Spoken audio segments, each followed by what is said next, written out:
بسم اللہ الرحمن الرحیم۔ السلام علیکم ورحمۃ اللہ وبرکاتہ۔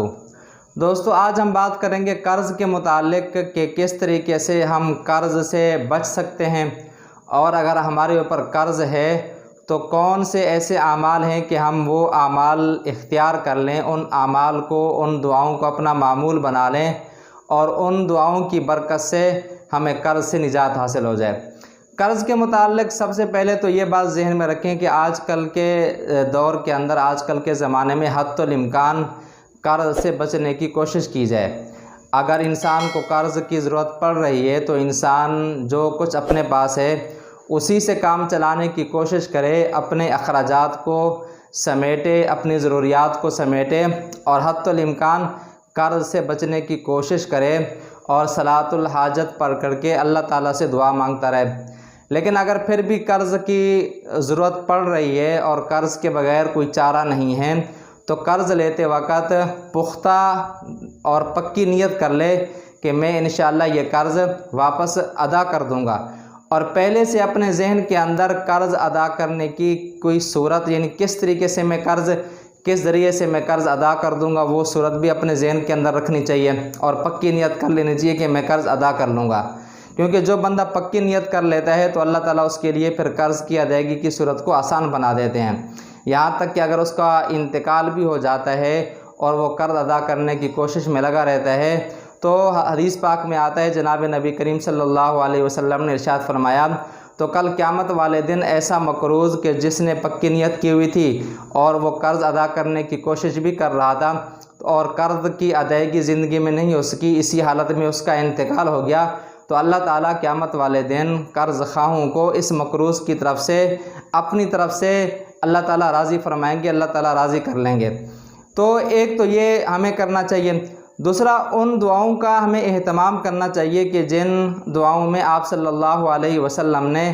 قرض سے پناہ مانگنے کی تلقین فرمائی۔ جیسے پہلے میں نے ایک ویڈیو کے اندر یہ دعا بتائی تھی، اللہم انی اعوذ بک من الہم والحزن واعوذ بک من العجز والکسل واعوذ بک من الجبن والبخل واعوذ بک من غلبۃ الدین وقہر الرجال۔ تو اس طرح کی دعاؤں کا اہتمام کرنا چاہیے کہ جن دعاؤں کے اندر قرض سے پناہ مانگی گئی ہے، تاکہ اللہ تعالیٰ ہمیں قرض سے محفوظ فرمائے، قرض سے نجات نصیب فرمائے۔ اب ہم بات کر لیتے ہیں کہ اگر کسی کے اوپر قرض ہے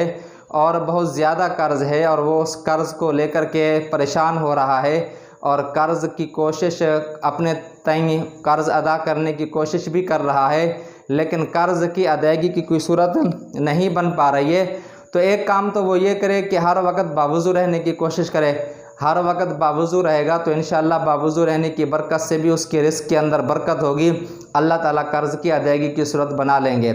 اور ایک دعا ہے جو پیارے نبی کریم صلی اللہ علیہ وسلم نے بتائی ہے کہ اگر انسان کے اوپر احد پہاڑ کے برابر بھی قرضہ ہو تو اللہ تعالیٰ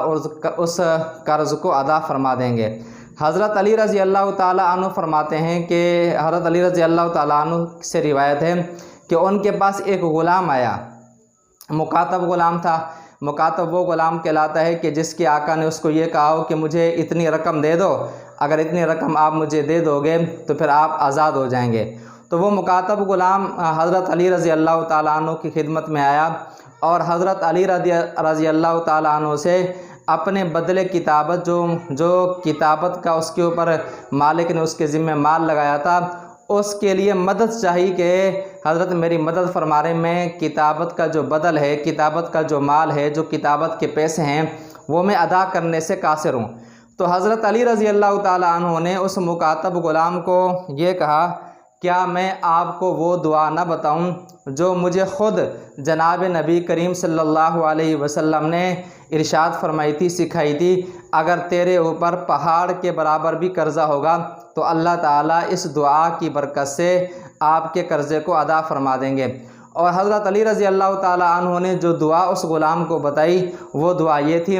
اللہم اکفنی بحلالک عن حرامک واغننی بفضلک عمن سواک۔ اس کے اگر ہم ترجمے پہ غور کر لیں تو اس کا مفہوم ہی بتا رہا ہے کہ یہ ایک ایسی دعا ہے کہ اس دعا کی برکت سے اللہ تعالیٰ ضرور قرض سے نجات نصیب فرمائیں گے۔ اے اللہ، میری اپنے حلال مال کے ذریعے سے کفایت فرما دے ان حرام کا حرام سے بچا کر کے، وَأَغْنِنِي بِفَضْلِكَ اور